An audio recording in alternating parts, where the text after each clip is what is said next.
Now we're going to go to the question and answer from the floor, and I'm going to explain that we also have some questions from teachers who have chosen not to publicly ask their questions, so they're intermixed in here. I just want to let everybody know that I will be asking some of these as well. So, sir. Hi. I'm sorry, one more thing. If you have a child in the school system, just let us know whether elementary, middle school, or high school. Absolutely, yeah. My name is Ben Dalby. I'm from Baltimore City. I'm the president of the PTO at Hamilton Elementary and Middle School, which is in northeast Baltimore City. My son was in the second grade there. Let's talk about money. 37% of kids in Baltimore City live under the poverty line. 37% of kids in Baltimore City live under the poverty line. Who knows how many homeless children there are in the public education system in the United States? 1.1 million. 1.1 million kids in public schools in the United States are homeless. Boeing, Dr. McDermott talked about funding one of the nonprofit groups that's pushing these changes. Made $5.9 billion in profits last year. Guess how much they paid in federal income tax? $0. Someone who is trying to tell you that they care about children without telling you how they're going to solve the problem that 1.1 million of them are going to school without a home is trying to sell you something that you don't want to buy. So the question is, what then that I come to is, what can we do? How can we, this huge thing, that huge map that you put up there, how can we tackle that? What can we do? What can we do as parents to address that problem? So what can we do as parents? It's really simple. Deny them the data.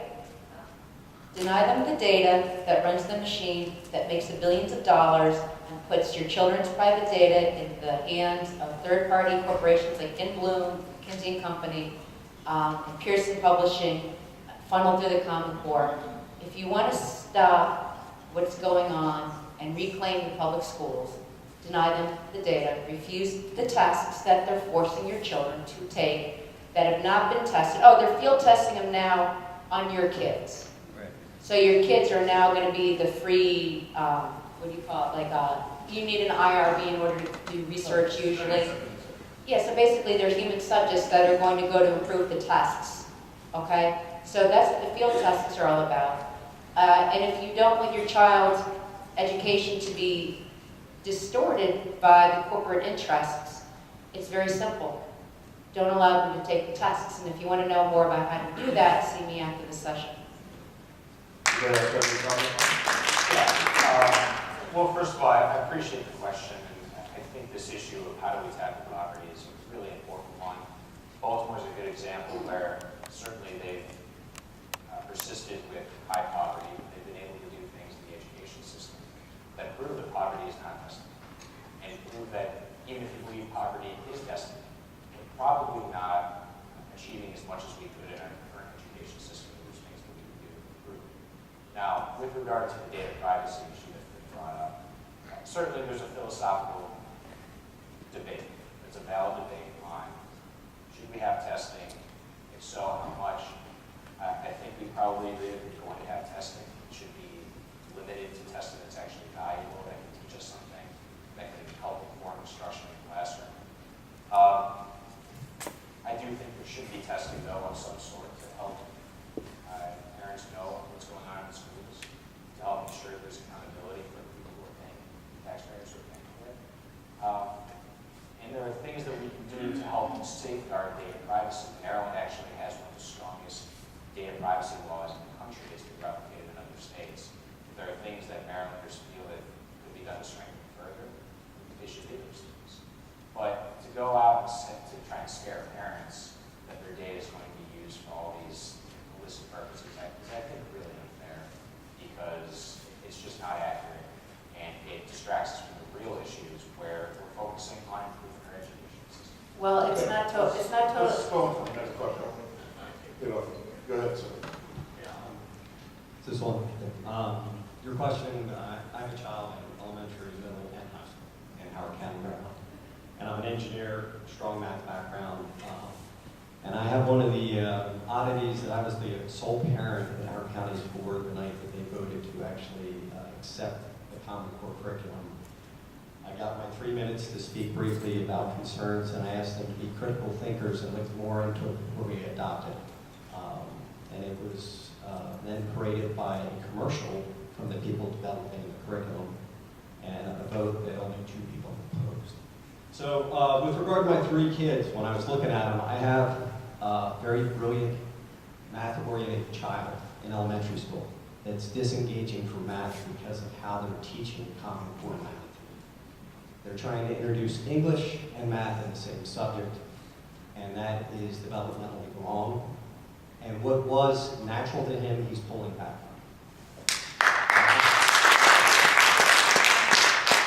My high schooler, through the term rigor, I've lost one of my favorite life. I don't see her anymore because she's upstairs doing 4 hours of homework each night to try and meet all these needs.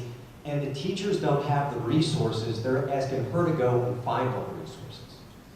And oddly enough, she's reading Fahrenheit 451, and she asked me tonight, what is this book really about?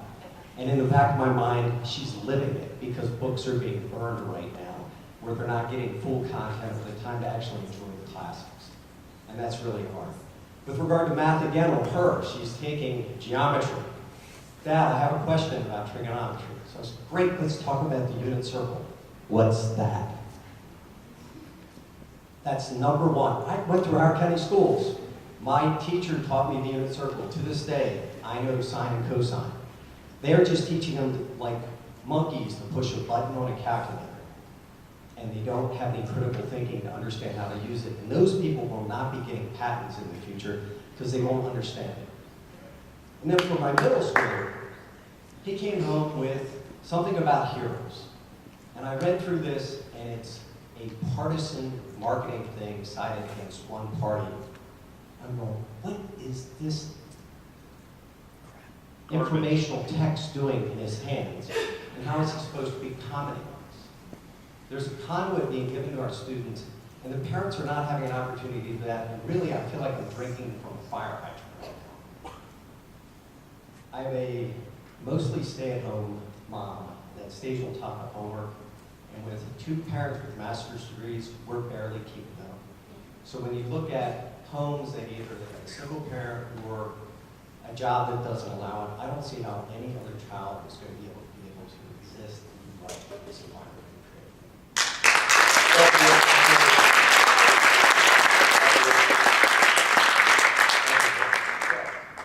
I'm not what the unit circle is, right?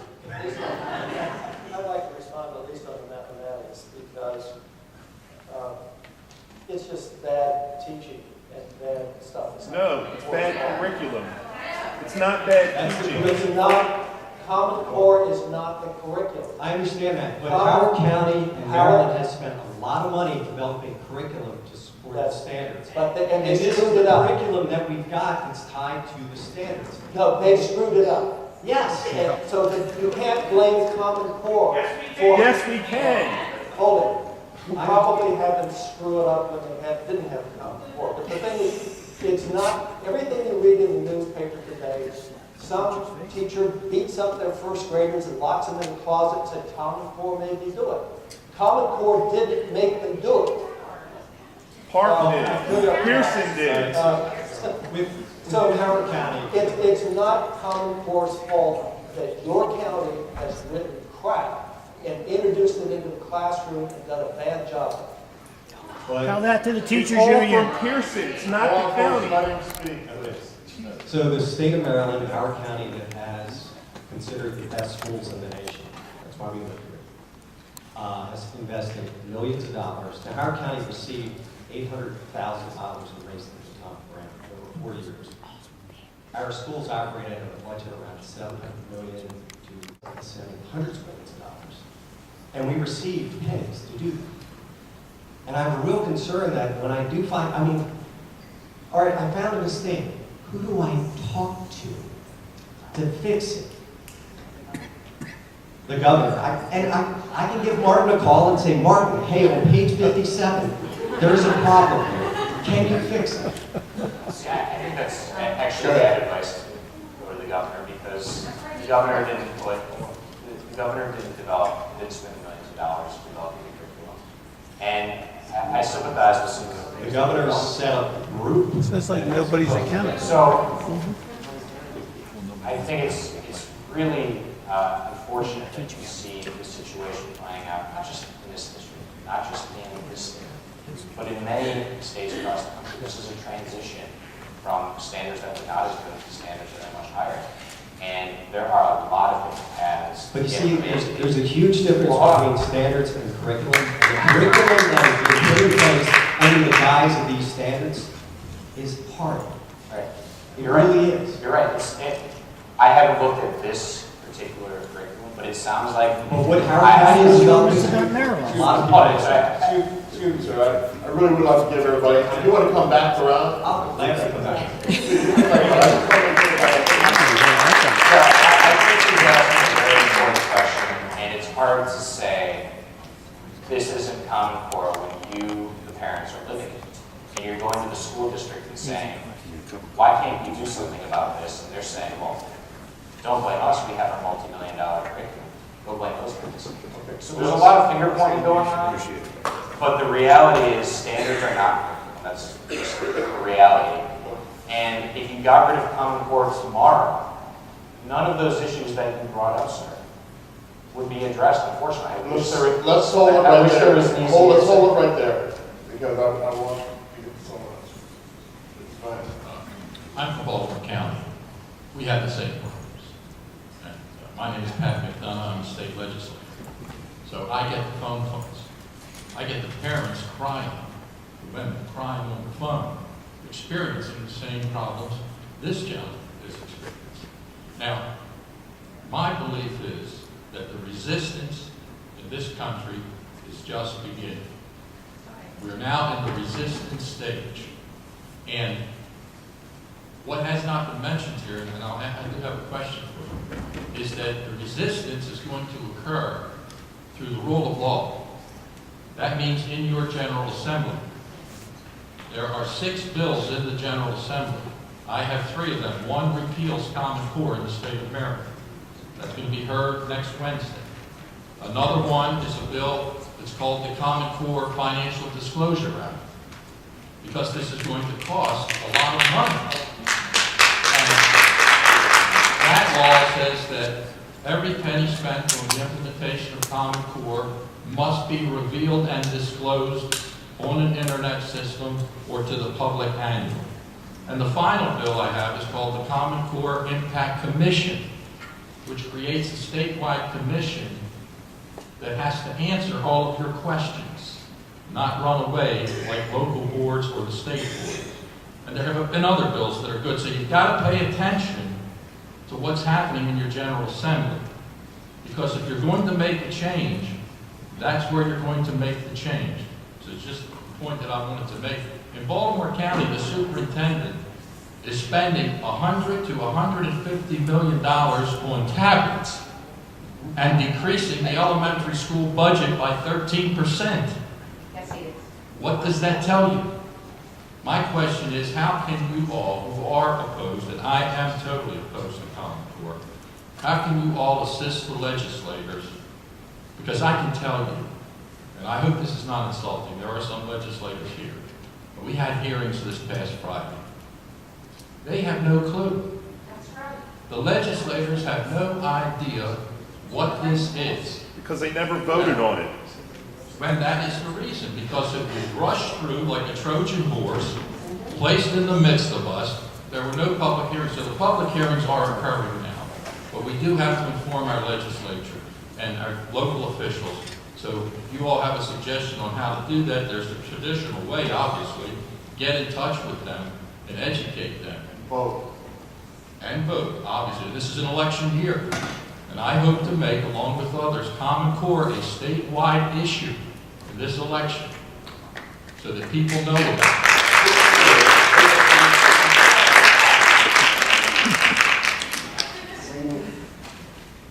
Okay, so I mean, I don't know if that's a question, but I hope it's helpful. It is. Okay, thank you very much. Very much. But I'd like to respond to that, please. I'll definitely agree that this is, and it's something I mentioned in my opening comments, that Common Core was something that came about too quickly. There wasn't enough input from parents, from teachers, legislators. But as someone who worked in a state house, this is not something where there's a legislative solution. You don't want legislators, with all due respect, writing state standards. That's something that should be left up to people who know about education because they work in the classrooms. They are experts in their And as much as it might sound nice, because we see these problems in our education system, we see bad lessons being delivered, we see lessons that get into politics when they shouldn't. The reality is this is something that's been going on for decades. It's not a new thing. And if anybody thinks that repealing Common Core is going to do anything to get that kind of thing out of the classroom, I think you've just been misinformed. You're a liar. Sir? My name is Sam Fernati. I live in Montgomery County. I'm the parent of 3 children, educated mostly in private school, some years in public school. I spent my whole career in the computer industry and in the commercial world. And we had some disciplines, one which I really liked, which is called best practices, where a technique was judged based on the results of that technique. And we're either putting in the book of best practices or discarding it. I don't see this in the education system. In all the years I've looked at education, it's constant experimentation. Is there such a thing as best practices in the education industry? And if there is, please give me the reference to it and where I can see it. And why isn't it? Dr. Thank you. There are very few in the field of beginning reading research, which was what I did my graduate work with. There are some best practices, and you will find them in one strand in Common Core K-5. But there aren't many best practices in the empirical sense that you are asking for that have been proven through a body of large, incredible research over time. It doesn't exist. This is all made up. This is a very sad story that states like Maryland and most of the others are going through now. And I feel very sorry for parents who have children in the schools right now because there isn't much of a good solution. There isn't an easy way even for the legislature to solve this problem that their board of ed, their governor, and their commissioner of ed got them into. But you are absolutely right. There are no best practices in the sense that they are supported by large bodies of credible research. Yet you are hearing that this is exactly what you are getting in your schools. They are lying. What can you do when people lie to you consistently? How do you maintain civil discourse with people who don't even know they're lying, which is a part of the problem?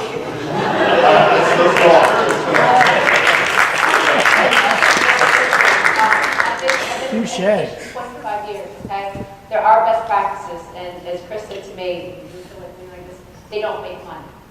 Okay? Yeah. One of the problems is because you don't market them into a little package and then deliver them through a nonprofit organization or an edutech company. They're very organically common sense things, and there is research for decades to support these things. Class size has been proven over and over and over and over and over and over and over again to be one of the biggest determining factors of success for children. But yet we continue to increase the numbers, put them in front of computers, and replace them with all kinds of other things.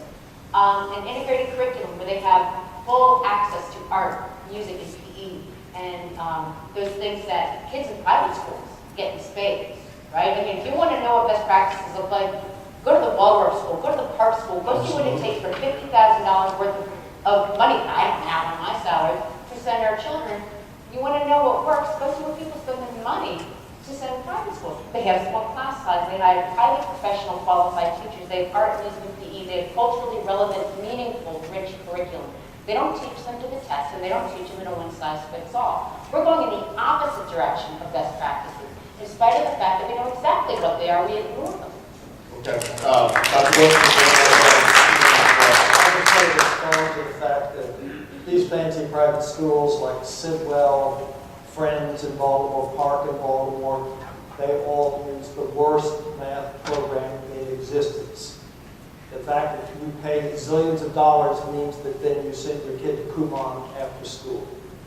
You don't go to those schools for a good math education. Okay, let's move on to the next question. Go ahead. Good evening. My name is Jimmy Williams. I'm a 2014 candidate to the Maryland House of Delegates in District 13, which is right here in Howard County. I just wanted to say I wish the county and state superintendents were here to answer questions because Maryland's another state that accepted the Common Core standards before they were even written, so I was hoping to get some answers as to why that happened. Now, Mr. Brickman and Dr. Wilson, I just wanted to say I'm a 2011 graduate of Hammond High School, a proud 2011 graduate of the Howard County Public School Systems. I took 7 AP classes up through BC Calc. I had a GPA close to 4.6. I can assure you that before Common Core, the math standards and curriculum were not the problem. If they were, I never would have gone as well as I'd gone up as high as I did. What's happening now is the problem. The fact that his daughter doesn't even know what a unit circle is, that's the problem. I knew what a unit circle was in 2011, 2010 when I was in school. Now, I just want to address a couple of other points. Mr. Brickman, your point about how testing wouldn't expand. In the proposed calendar for next year, the Howard County Board of Education's proposed calendar has standardized testing in 13 of the final 15 weeks of the school year for 2014-2015. So I don't understand how that's not expanded testing. That is too much standardized testing. And now my question. Dr. Stotsky, I have your Wall Street Journal article here entitled Common Core Does Not Add Up to STEM Success. High school math standards are too weak to give us more engineers or scientists. From the article, the basic mission of Common Core, as Jason Zimba, its leading mathematics standards writer, explained in a videotaped board meeting in March of 2010, is to provide students with enough mathematics to make them ready for a non-selective college, not for STEM, as he put it.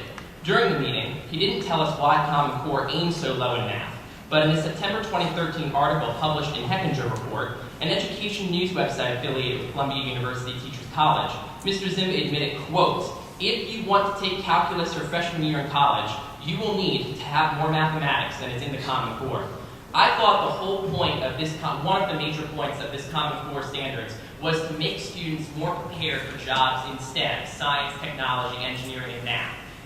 But apparently that's not the case because now we have the writer of the Common Core math standards who came out and said his Common Core standards are not even going to prepare you to take calculus in college, which means you're not going to be able to finish a STEM degree in 4 years. So why are we adopting standards that make our high school students less prepared for college instead of more prepared? We don't know, and this is what I have been trying to find an answer to. So has Professor Milgram. We don't know why they didn't put in the STEM preparatory standards into the Common Core math standards. All those organizations that signed off and endorsed, it was only the heads, it wasn't the organization membership, it was the heads that signed off of all these mathematical organizations. We don't know why they signed off on a set of standards that basically amounts to professional suicide for them. They won't have any students majoring in science, math, or finance, or economics, or computer science, or any of the subjects that require beginning with a higher level mathematics course. We don't know why. CCSSO hasn't answered. Nobody has told us why they left out those standards. And I think that until we shouldn't even wait to find out. We should be rejecting those standards at every state level on the basis that they were fraudulent goods manufactured by charlatans who weren't qualified in either English or math to write K-12 math standards, and we should simply not go back to where we were, but look to improve what we had before in those states that needed improvement in their math standards. But we certainly should not be accepting the fact that we have killed STEM careers in the public schools in this country. Mr. Bergman? Wow. So, Dr. Stotsky, I really do respect your work. Like, the claims and the accusations have gotten less and less fashionable throughout the night. To the original, I'll address it this way. Yes. But first I want to address the original question, because serving your community, serving in office. And it's a clear result of the fact that even though there are minimum expectations set in schools, you really haven't heard of them because you're so far exceeding them. So I was trying to mention going so far above and beyond what was expected of you.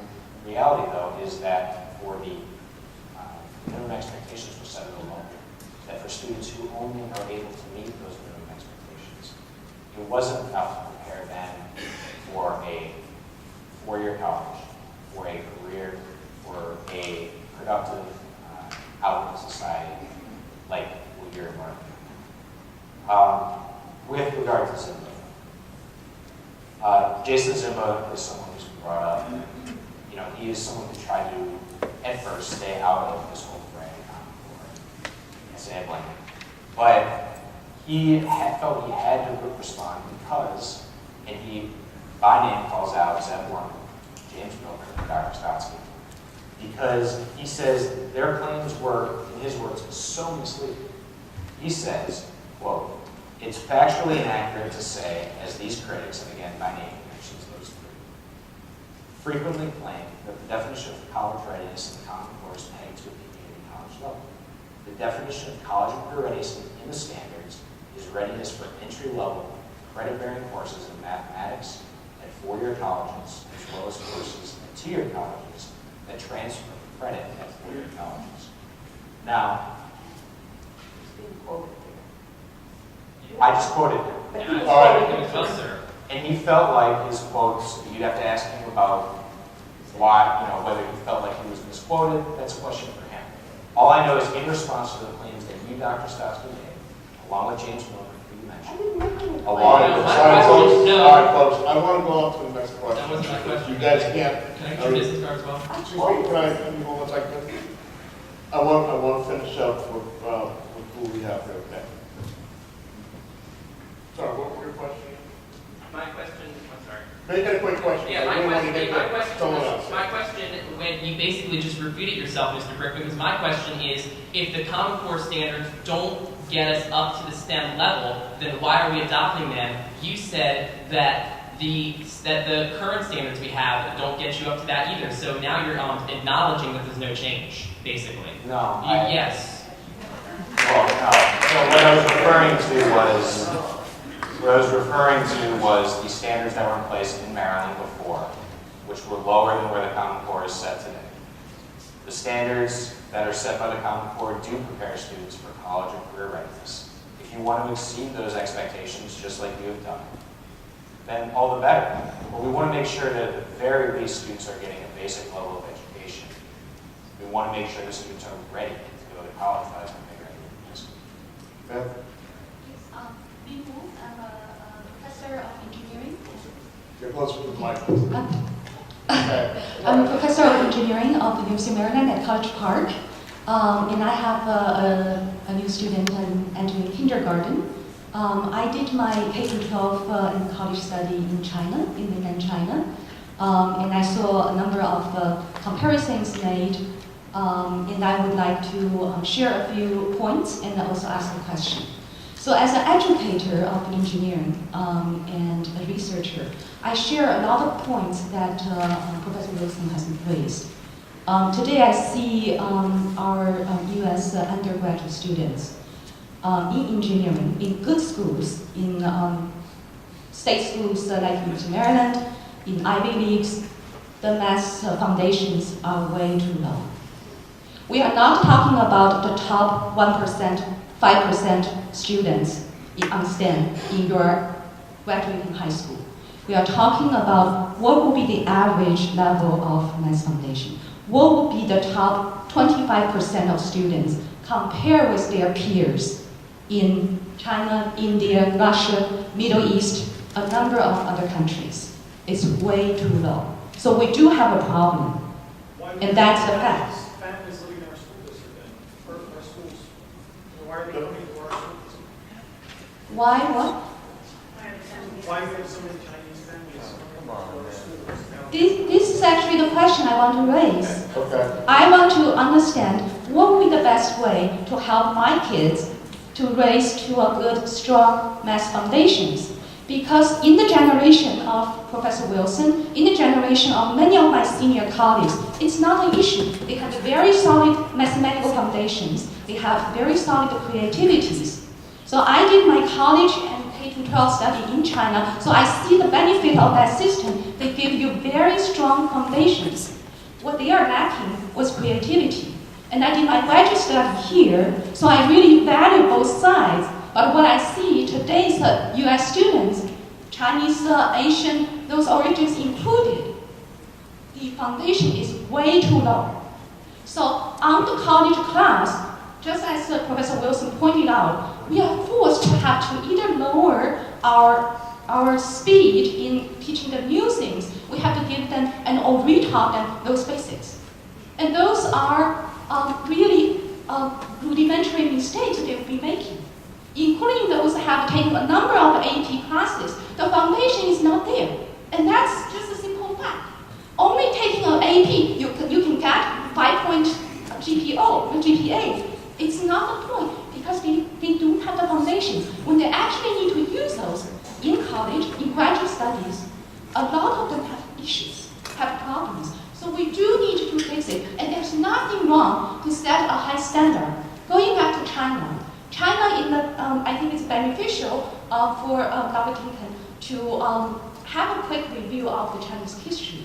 Because China, for thousands of years, education is purely emphasized on liberal arts. But they have a very quick ramp-up in their STEM education. After the new republic, actually in the past 50 to 20 years, because they have a national entrance exam to college. There's a downside of that, and there's no dispute on that, but they do set a high standard for the students to meet, to nurture teachers, to educate teachers to meet those. And we need our students to have those. Ma'am, what's your question? So my question is, what will be the best? Today, we are not talking about a system testing 10 years from now, because our kids need it today. So I want to see what will be the panelist opinion on both sides. What will be your opinion that how we could better prepare our students, given the fact that the mathematical foundation is way too low, and Dr. Madot, you have mentioned a number of resources we need, but I have heard you listing those several times, but what's missing is a STEM. It's a STEM education, so how do we achieve Let them those? answer your question now. I mean, you're going on, and I appreciate it, but in order for them to answer your question, you have to stop so they can answer it. Okay, thank you. So who would like to tackle? I'll take part in that. I think Dr. Wilson, he has the answer to the math. No, he's got a charge. I think what you're beginning to see is the outcome of mass standardization for online NCLBs. Because for the first time now, you're getting the cohorts of kids that grew up in a highly standardized system. Whether that be high standards or low standards, it's a standardized system. So I think that's what you're seeing, and I don't expect that to get any better once you centralize education even further. So for me, it would be to return to local control informed by best practice, informed by research, informed by people like Dr. Wilson to help you design a curriculum to meet the needs of your kids. Well, one thing you don't want to have happen is have outfits like Howard County panic when they hear Common Core and develop a wretched curriculum that most of you are here to complain about because you have kids in it and the kids can't stand it. It's just, you know, they could have kept what they had before and the kids would have been fine with Common Core. And why they did what they did, I don't know. In terms of answering the question, there's too many moving parts. Sandy's a much bigger expert on this than I am. But you would like teachers to know what they're doing. But if you can't have everything, really good textbooks would be nice. But really good textbooks are really, really hard to find. And obviously, Howard County has failed. And Yeah. Anybody else before I go on next? Could I Yes. ask, is it possible, and Steve, you can answer one way or the other, but couldn't they try to adopt the Singapore primary mathematics program?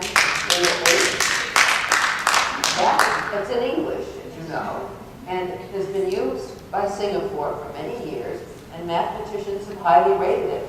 I don't know that there might be a few other programs that mathematicians would also recommend, but that would at least be a start to clean up some of the damage that's being caused today. It sounds like we would not be recommending the Howard County program that exists today. But nobody came to me and asked me to look at it. And so, this is the first I get to hear about it. Thank you, ma'am. Those are two of mine. I was a Howard County math teacher for 28 years. I have a degree in math. And when I started teaching, I think I had much higher standards than anybody was talking about right here. My students were very good, and I don't know if you would agree, but we chose Andy books on a higher level.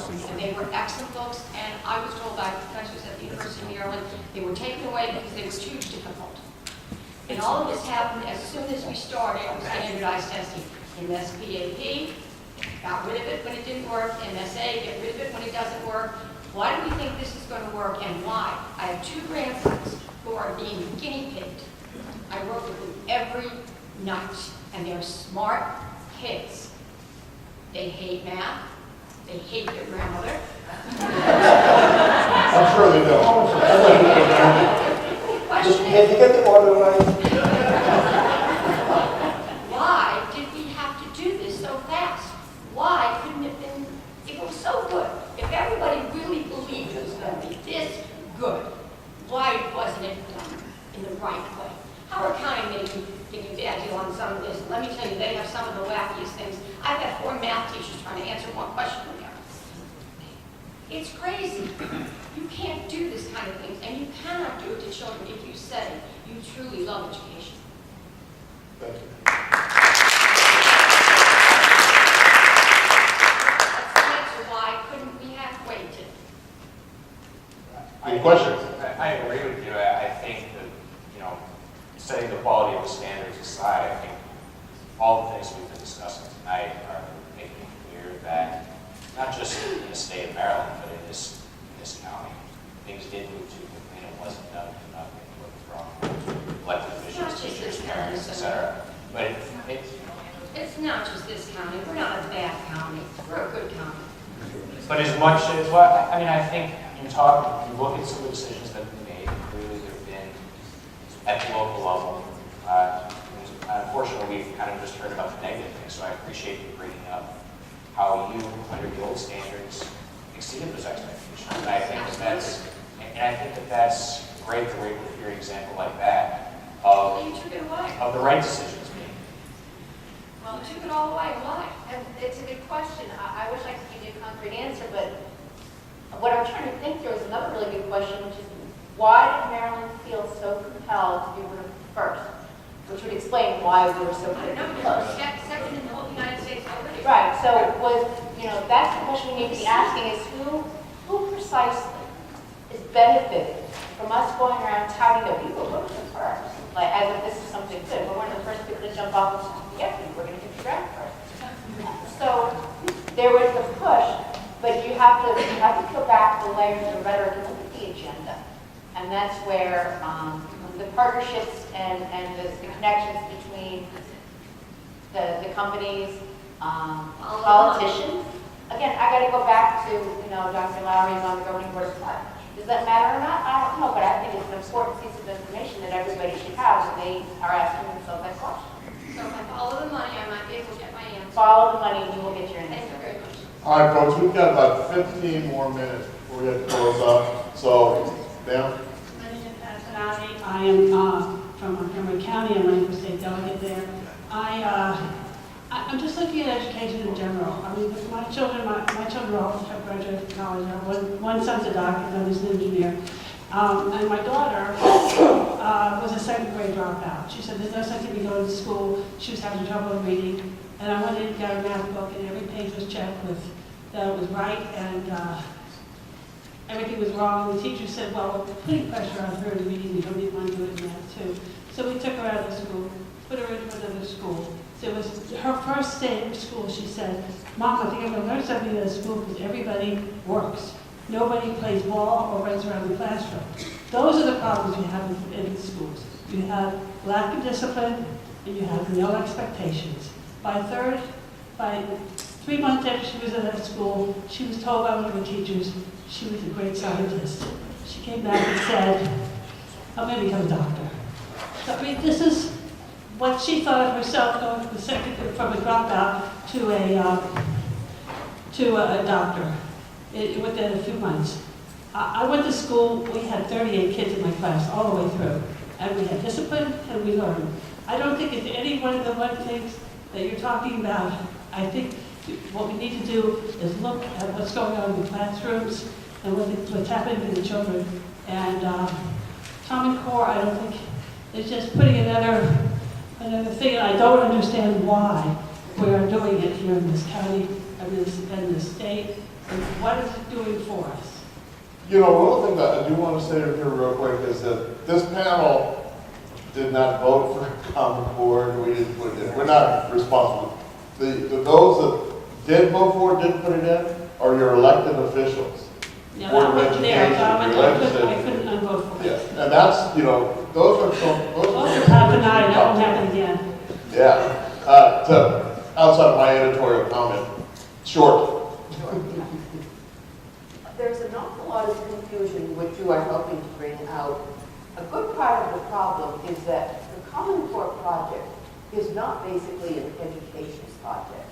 It was sold that way, and it is still being sold that way, but it was not an education project. No set of math standards for K-12 would have left out deliberately STEM preparatory standards if it was an education project. This is why it's very difficult to have clear discussions about where you go next. It was a political project. It was a piece of social engineering on a vast scale, part of something called workforce development. And until people begin to clarify that this is a political project by nature, many of the people who were involved in it thought it was about education. I want to grant that. But people behind it were not thinking about how to raise the standards of all the children in this country in the public. And what I just want to comment, is that what I found when I was going around talking to parents is that they told me that their kids were being told to drop out of school and get a GED. So that's what's going on with us having standards, that if my kids aren't making those standards, then they can drop out and then our school system will be better. Thank you, ma'am. Thank you. Yes, my name is Linda Pillay, and I live in Carroll County. I am the representative of educational, I represent Carroll Educational Freedom and Excellence. And I want to say hello to Dr. Stotsky and Dr. Smith, because they have already been to our county.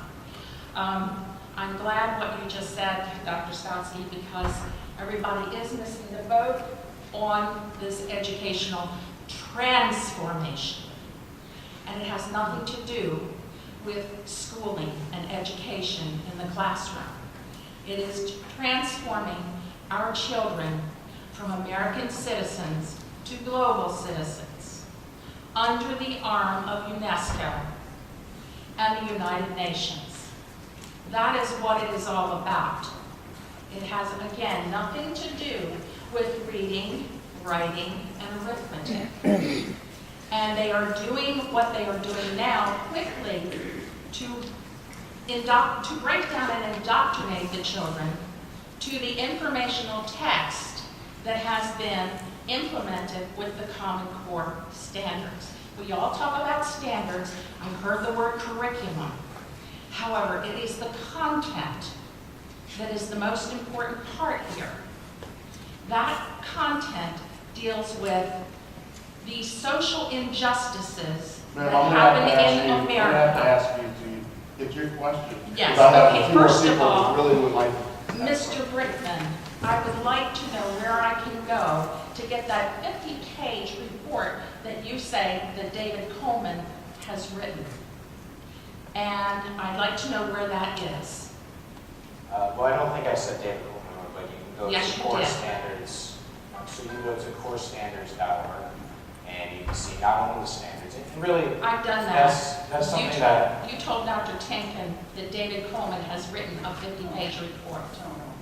No, I don't think it's a big, No, it's he a didn't. joint international benchmarking study. so Let's there's, say that's that's one, that's one That's report. the umbrella, and then inside of that, there's like benchmarking for success, which cites the global conferences. So that might have been, okay, so one of the studies might have been cited. If you email me, I'll get you the citation. Your email doesn't work for me, I tried it. Anyway. No, go to that. So, Okay. the answer to the report I mentioned is at corestandards.org. I think you can click on the standards, which is one of the links at the top, and then you can view not only the standards themselves, because we talked about so many issues here tonight. I think it's important that everybody go and actually look at what these standards are. And if you disagree with them, I think that reasonably, well, let's talk about how we can make them. But the report, the 50-page report is what I want, because I have seen the standards and I've seen the curriculum. One other question I have for Ma'am, Dr. real Wilson. quick, because I really want to get the rest of these people. How can you Time. say that math is really not a big deal? You mentioned that in the beginning when you were making your opening statements. I have parents coming to me in our group stating they are very upset, and some have even been crying. Number one big thing is the Common Core standards do not accommodate children with learning disabilities or autism, and these children are suffering tremendously. That then the average, the regular students who are high achievers are failing at this point, and they are getting the right answers, but because they cannot go through the little maneuvers and give the little explanations of how they arrived at their correct answer, they're failing. Do you have an answer for that? I'm going to stop How you does there that again. work? How does that, does anybody want to answer that quickly? I agree with her. It's crap, they shouldn't be doing that. So. Well, the other question you keep saying. Of the standards and bad implementation, and, you know. But you keep saying. Ma'am, I need to let someone else answer. Okay, I'll go to the other one. Okay. So, I only have a couple minutes, ma'am. again, the point needs to be underscored again and again, because the difference between the standards, which are the goals, we've all been watching the Olympics, I see skiers fall. They're all going to the goal. Doesn't mean they all got it the right way. Go ahead, ma'am. My name is Gina Eichen. I have 2 boys in elementary school in Howard County. 2 boys asking me to homeschool them. I'm more concerned with the process, by the way by which this was done as in our country. And I'd like to just read a little bit from a George Will column from a couple weeks ago. He quotes the 1965 Elementary and Secondary Education Act, the original federal intrusion into this state and local responsibility, said, "Nothing in this act shall authorize any federal official to mandate, direct, or control schools' curriculums." In 1970, General Education Provisions Act stipulates that no provision of any applicable program shall be construed to authorize any federal agency or official to exercise any direction, supervision, or control over the curriculum, program of instruction, or selection of instructional materials by any school system. I'm not sure that I really have a question. I'm wondering if we're playing with words. Did they just not get it right and put standards in there when they were writing this legislation? Should they have gotten the word standards in there? Well, I mean, the federal government did not mandate this. They put out the carrot with race to the top money during one of the worst economic crises of our time, and states jumped on board for very little money. So that's why they can say it was state-led and not federally mandated. I mean, how you get there is how you get there, but we're here. Right. And if you want more information, this is short, write this down. Go to this, Mercedes Schneider. Her email is, her blog is DEUTSCH29, Deutsch29.wordpress.com. And she breaks down the memorandum of understanding between the federal government and the State Department in about a 12-page document that I brought here for my notes, but there's too much to discuss right now, but she will answer your question. The states basically volunteer for whatever is happening. Right. Thank you. Thank you very much. It's important to point out that with Race to the Top, there were only a handful of states that actually got any funding. So I think that argument In the first might round. hold, In the first round. But by the local round, so that argument might hold a little bit of water in a handful of states. But I'm fully on board with the idea that the federal government, the Obama administration, as I said in my opening remarks, should not have anything to do with this. This was a state-led initiative. Before the Obama administration even took office, it should have stayed that way. Again, I'll just say it one more time. The difference between standards and curriculum is important because standards are the goals set by states. Maryland had goals before. These are higher level goals. It's up to the local decision makers, the teachers, the oversight from parents, to figure out the best way to do. Okay, we want to go on to our next question. First, I want to thank you all for coming here. I think it was an excellent panel, and I wish they would have this kind of debate before they decide to adopt a common core. But that said, so Dr. Wilson said that the evidence on Common Core, the testing will be available for another 3 or 4 years. So when you said with these tests that the evidence wasn't here essentially new, and the assessment tests will know. I thought. Probably won't. I thought you were saying we'll know in 3 or 4 years how well it's playing out. But so I think one of the main frustrations and one of the concerns having 2 children in the school system, one in elementary and one in middle school, is this is a major one of the biggest educational reforms we've had in this country. And there's a lot going on. I know the teachers I talk with are frustrated, they're overworked. The parents spending 2 hours on homework with their children are overworked. I don't even know how single parents can even cope with it, or parents who have to work in the evenings. So, but the bottom line is, I'm just curious. I'd like if each one of you could maybe just address it, even if it's in one word. But is this class, this Common Core class, our students currently in the system now, K through 12, are they being put at a disadvantage because of this experiment? They're essentially guinea pigs, and we really don't know. Sure, they're kind of establishing a baseline. They may tweak the standards and improve them down the road. But what about this generation of kids? I'm worried that there's a lost generation of American students who were caught up in this, drastic effort to reform the.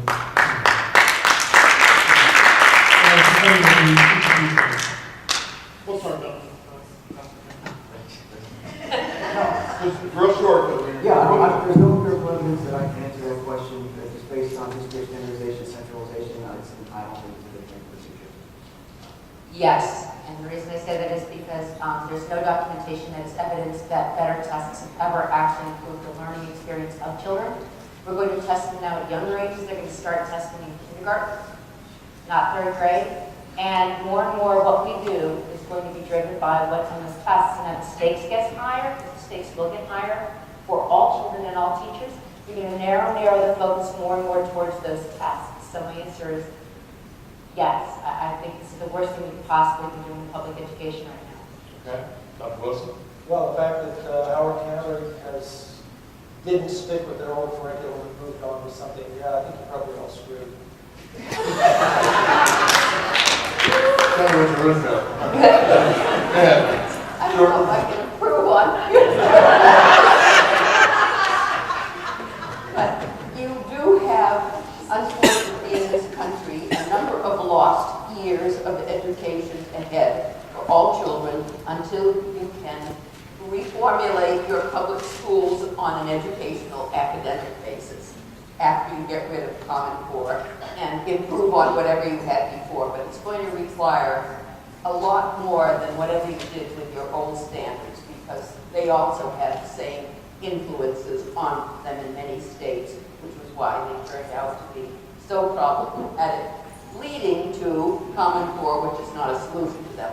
All I'm saying is that if parents are becoming more interested in the problems of how you get a good education in your public schools, once you get rid of Common Core, you can start trying to figure out how you get the right kind of people to help you develop the curriculum that you need in a public school system in any country. Mr. Brickman? Well, I will agree that if this debate over Common Core does nothing else but involve more people in discussions over how we improve our education system, that would be. I think that one of the things that we realize first is how many people are being underserved by our education system today. I cited the statistics about how many students who would go on to college, these are students who are doing what we expect. Huge percentages need remediation. They need to be taught things they should have been learning in high school. This is something that I think Common Core will help address. Is it going to solve it by itself? Of course not. There are many things that need to be done, but I do think it's going to be done. Ben?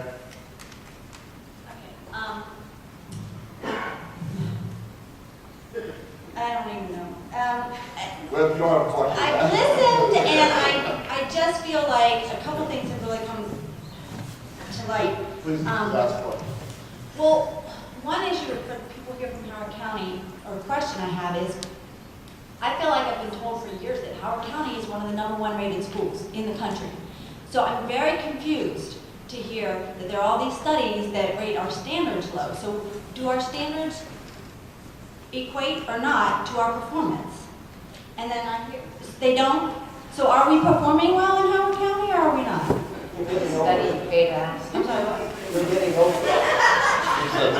Well, if you're going to throw out a good curriculum that was working for the county for garbage, then... But I thought you were saying we don't have a... So we There's had a good standards- curriculum with bad there's standards. Separate standards Right. from curriculum. So you had crappy standards and you had a good curriculum. Okay. And now you've got better standards and a worse curriculum. So But our performance was good with the bad standards. But you had good curriculum. But we had good curriculum. You had So now we good- have bad curriculum and bad standards. That- And we just have to wait till it's all gone before it gets better. Which isn't going to happen because it's a money stream back to the national government, even though Obama was never supposed to be involved. You have better standards but worse curriculum. And So I need to move to Florida. What state should I move to that has good curriculum and good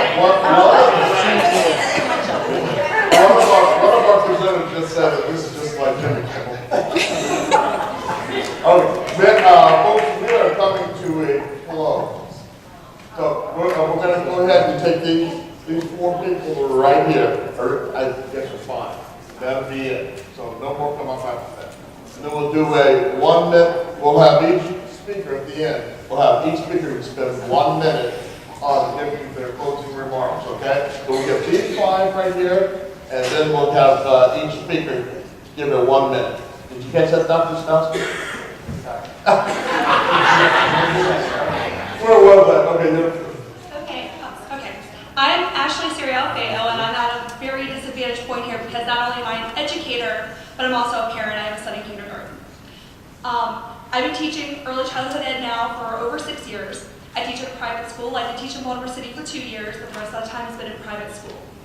And based on my son's kindergarten experience so far with Common Core, it is so developmentally inappropriate for him, I don't even know where to start. First of all, NACE, which is the gold standard for early childhood education, and kindergarten falls under that, will tell you forcing any child to write under the age of 5 is developmentally inhibiting him from future learning. My son also has an hour's worth of homework every night. He's in kindergarten. And I went through Maryland public schools and I didn't have an hour's worth of homework till high school. He's stressed out. He comes home crying every day. He's a very smart child and he does have some anxiety issues. But my question is, where on earth did these kindergarten standards come from and who signed off on them? Because there's no way. I've been involved with NACE my entire career, and most of my master's work was based on NACE and instructional technology. There is no way NACE signed off on this. What bozo said this is developmentally appropriate for 5 and 6 years olds? Because it's not. And I'm sure if you looked at the other states that worked before, Massachusetts, even Howard County, that's why we moved here. We lived in Baltimore City for 10 years. Moved back to Howard County because of the school system, because it's so great. And we can't afford public school because I'm a teacher and my husband is a police officer. So why did we move out here and spend exorbitant amount of dollars to live here for my son to be traumatized to this developmentally inappropriate curriculum? My question is, who signed in the early childhood education field signed off on this?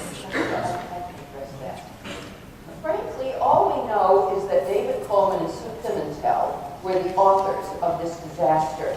And there are 250 early childhood educators who have already signed a petition talking about how inappropriate these standards are. But the larger issue is that these standards are a travesty, and you shouldn't take them seriously. You just need to get them out and have teachers use plain common sense. Yeah, and if you want more information, you go to www.unitedoptouts.com. Nancy Carlson Page is a well-respected, renowned early childhood specialist, helped us craft a pamphlet about the Common Core and its effects on early childhood specifically. It gives you resources for the parents and educators that you could reach out to and advocate with, and might be able to answer some of those questions in greater detail. Thank you. Great. Hey, how are you? I came back around. Before I started, that was the boss over there. She I said, got it. any Howard County parents, go to the next board meeting. Go to every board meeting, bring this up time and time again. We had 3 of our Howard County board representatives were in the audience tonight. You still have one more. I drove the house? 4. Okay. One of my challenges with this is this. I do education and I'm in charge of discipline in my work. I always want to create an environment for success. I don't feel like we've created an environment for success for our teachers, for our parents, and very importantly for our students. I have heard from many people who have kids that are kind of on that cusp, that they feel like their kids are coming home crying. My son comes home, he has anxiety before he gets on the bus. We are doing child abuse right now. We are bullying our kids, and we're destroying their future. And it needs to stop. And it needs to stop yesterday. So when you guys do your closing remarks, anything we can do, because I feel like an ant underneath the steamroller when it comes to this. And the one slide you had that showed the giant spaghetti diagram, I have 50 PowerPoint slides because I was trying to piece through and understand. It started with a tape diagram made of math that my kid came home with that I didn't understand, and after watching 3 YouTubes, I still didn't understand, but it kept saying this was Common Core. And I'm like, where is this coming from? And at the end of it, I went from confused to just overwhelmed. And how can we stop this? Because I really do think we're doing child abuse right now.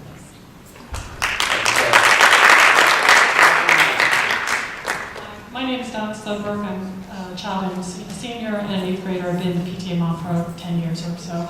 But just 2 comments. One to the, well, I have a quick question, but to the point of the school, the problems in our public schools before Common Core, No Child Left Behind, there was state legislature passed in Maryland, took 6 weeks out of Algebra 1, and that became an Algebra 1 data analysis class that then created many problems down the road in pre-calc, et cetera, et cetera. So we lost some of that there. So these things have happened before Common Core. I know Howard County held 4 curriculum sessions. They rewrote 22 curriculums for math last summer instead of the normal 2 that they typically write. So there's a lot going on. There's issues around teacher resources, textbooks that have not been written. So whether the issue is with the curriculum or with the, the teachers having resources to teach what is being curriculum, I don't know. But Dr. Cruz has told us in the PTA Council that she's willing to do as many information sessions as needed. All that to say, is there a test that can supersede the political involvement in our public schools where a parent could go pay for something to give their children in K-12 in language arts and math that would give them some feedback about the A's their children are getting, the curriculum that their child has, because this is something that's so varied across so many counties and states where I need some kind of I'll pay anything for it. I mean, we spend hours and hours trying to compensate for any issues in public schools for our children. It would at least give us some feedback as to where are we really in the whole mix of things. It's good to see somebody who wants more tests. I want a good test. Where do I get a good test? There are so many tutoring outfits, such as Kumon and Osmond. You go to them, they do this for a living. They do it pretty well on the whole because schools don't do it well. And so they have become big business. Testing? They have to test to find out where the kid sits. I mean, they're not going to start teaching an 8th grader 8th grade math if they test at the third grade level. Dr. Smelson? My only suggestion, and I haven't looked into it personally, I heard this from some North Carolina legislators.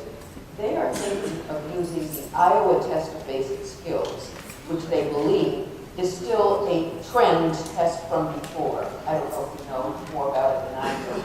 But instead of the Smarter Balance or Park, whatever, Common Core test, they want to get rid of Common Core as well. But they need to have a state test because you still fall under No Child Left Behind. This is part of the larger political problem we're in.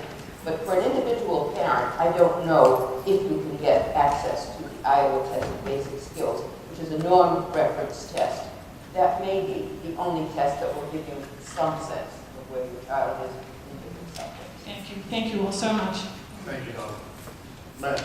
Yes, good evening to our panelists and everyone here. I want to thank each of you for being here. My name is Felicia West. I'm a parent in Howard County. I have a kindergartner.